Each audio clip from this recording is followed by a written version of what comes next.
करेंगे e-shram.gov.in तो आपके सामने ministry of labour and employment की ऑफिशियल वेबसाइट आ जाएगी। राइट साइड में आपको ऑप्शन मिल जाएगा register on e-Shram. Registration totally free है, इसके लिए आपको किसी को कोई भी पैसा नहीं देना है। आप खुद से भी ई-श्रम कार्ड बना सकते हैं, जिसके लिए आपके आधार कार्ड के साथ मोबाइल नंबर का लिंक होना जरूरी है। लेकिन अगर आपके आधार कार्ड के साथ मोबाइल नंबर लिंक नहीं है तो आप अपने आसपास के किसी भी सीएससी सेंटर से ई-श्रम कार्ड बनवा सकते हैं। खुद से बनाने के लिए आप रजिस्टर ऑन ई-श्रम पर क्लिक करेंगे, एक न्यू टैब ओपन हो जाएगी। इसमें आपको सेल्फ रजिस्ट्रेशन फॉर्म मिल जाएगा। इसमें आप पहले मोबाइल नंबर डालेंगे जो आपके आधार कार्ड के साथ लिंक है। इसके बाद ये कैप्चा फिल करेंगे, जैसा लिखा हुआ है वैसा ही आपको टाइप कर देना है। नीचे दोनों ऑप्शंस को नो कर देंगे। इसके बाद सेंड ओटीपी पर क्लिक करेंगे। आपके मोबाइल नंबर पर एक ओटीपी सेंड किया जाएगा, ओटीपी डालकर सबमिट करेंगे। इसके बाद आपके सामने ये पेज आ जाएगा। इसमें आप अपना आधार कार्ड नंबर डालेंगे, टर्म्स को एक्सेप्ट करेंगे और सबमिट करेंगे। आपके मोबाइल नंबर पर एक ओटीपी सेंड किया जाएगा, ओटीपी यहाँ डालकर वैलिडेट पर क्लिक करेंगे। आपके सामने सभी डिटेल्स आ जाएगी, जैसे कि आपका name, date of birth, gender, address. आप नीचे continue to enter other details पर क्लिक करेंगे। इसके बाद आपको अपनी पर्सनल इंफॉर्मेशन फिल करनी होगी, जिसमें आप कोई इमरजेंसी नंबर डाल सकते हैं, अपनी ईमेल आईडी डाल सकते हैं। नीचे आप मैरिटल स्टेटस चूज कर लेंगे। इसके बाद फादर नेम डालेंगे।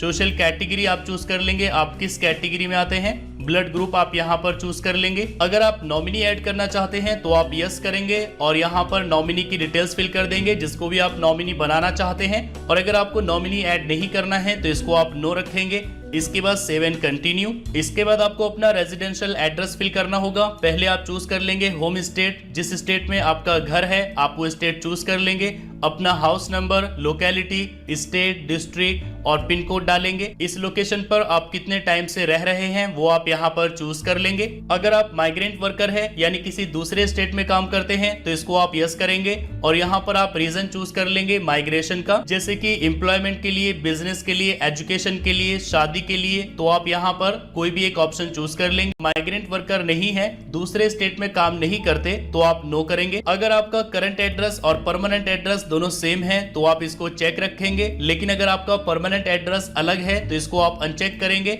और यहाँ पर परमानेंट एड्रेस अलग से फिल करेंगे। इसके बाद सेव एंड कंटिन्यू। इसके बाद आपको अपनी एजुकेशन क्वालिफिकेशन चूज करनी होगी। अगर आप पढ़े लिखे नहीं हैं तो आप पहला ऑप्शन चूज कर लेंगे, लेकिन अगर आप पढ़े लिखे हैं तो आप यहाँ से ऑप्शन चूज करेंगे आप कितना पढ़े लिखे हैं। अगर आप चाहें तो अपना एजुकेशन सर्टिफिकेट अपलोड भी कर सकते हैं, लेकिन ये जरूरी नहीं है। इसके बाद आपको अपनी मंथली इनकम चूज करनी होगी, मंथली आप कितना कमा लेते हैं। अगर आप चाहें तो इनकम सर्टिफिकेट भी अपलोड कर सकते हैं, लेकिन ये भी जरूरी नहीं है। इसके बाद सेव एंड कंटिन्यू। इसके बाद आपको अपना ऑक्यूपेशन चूज करना होगा, आप काम क्या करते हैं। इसके दो तरीके हैं, ये तो आप यहाँ पर टाइप करेंगे अपना ऑक्यूपेशन, जैसे कि अगर आप कारपेंटर है तो आप यहाँ पर कारपेंटर लिख देंगे, वरना आप इस इन्फो आइकन पर क्लिक करेंगे। आपके सामने एक पीडीएफ ओपन हो जाएगी और इसमें आपको सभी कामों की एक लिस्ट मिल जाएगी और सभी कामों के सामने एक कोड लिखा हुआ है, वो कोड आपको यहाँ से लेना होगा। जैसे कि अगर आप कार, टैक्सी, वैन ड्राइवर है तो इसका कोड है 8322। इसी तरह से यहाँ पर सभी काम लिखे हुए हैं, हिंदी में भी और इंग्लिश में भी।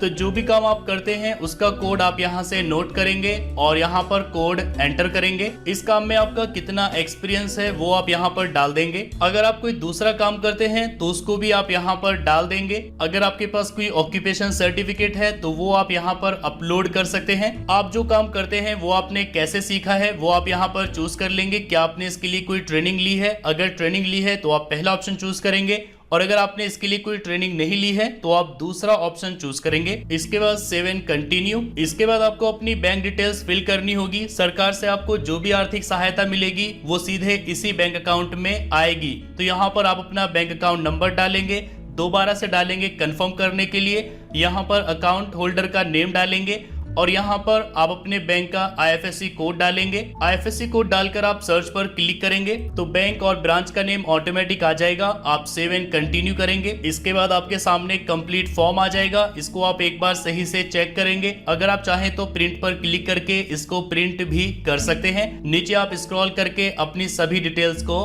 देख सकते हैं। अगर आपको लगता है सब कुछ बिल्कुल सही है तो आप इसको कंसेंट देंगे और सबमिट पर क्लिक करेंगे। सबमिट करते ही आपका ई श्रम कार्ड जनरेट हो जाएगा। इसमें एक यूएएन यानी यूनिवर्सल अकाउंट नंबर होता है, जैसे कि आधार कार्ड नंबर होता है, पैन कार्ड नंबर होता है, वैसे ही ई श्रम कार्ड नंबर होता है, जो कि आप यहाँ पर देख सकते हैं। इस कार्ड में आपका name, father name, date of birth, gender, आपका एड्रेस और साथ ही आप क्या काम करते हैं वो सब कुछ लिखा हुआ होता है। तो ये कार्ड आपको प्रिंट कर लेना है। डाउनलोड यूएएन कार्ड पर आप क्लिक करेंगे तो एक पीडीएफ डाउनलोड हो जाएगी। अगर आपके पास प्रिंटर है तो आप खुद से प्रिंट कर सकते हैं, और अगर आपके पास प्रिंटर नहीं है तो आप अपने आसपास की किसी शॉप से जाकर इसको प्रिंट करा सकते हैं। जैसे कि आप देख सकते हैं पीडीएफ डाउनलोड हो गई है। मैं इसको ओपन करके दिखा देता हूँ। इस तरह से आपको ई श्रम कार्ड मिल जाएगा। इसको आप प्रिंट करके लेमिनेशन करवा कर रख लीजिए। सरकार की तरफ से जितनी भी स्कीम्स और आर्थिक सहायता अनऑर्गेनाइज्ड वर्कर्स के लिए आती है वो आपको इसी कार्ड के बेस पर मिलेगी। सो इस तरह से आप 5 मिनट के अंदर अंदर अपना खुद का ई श्रम कार्ड ऑनलाइन बना सकते हैं, बिल्कुल फ्री में। इसके लिए आपको किसी को कोई भी पैसा नहीं देना होता। सो आई होप कि वीडियो आपको काफी पसंद आया होगा। अगर आपको वीडियो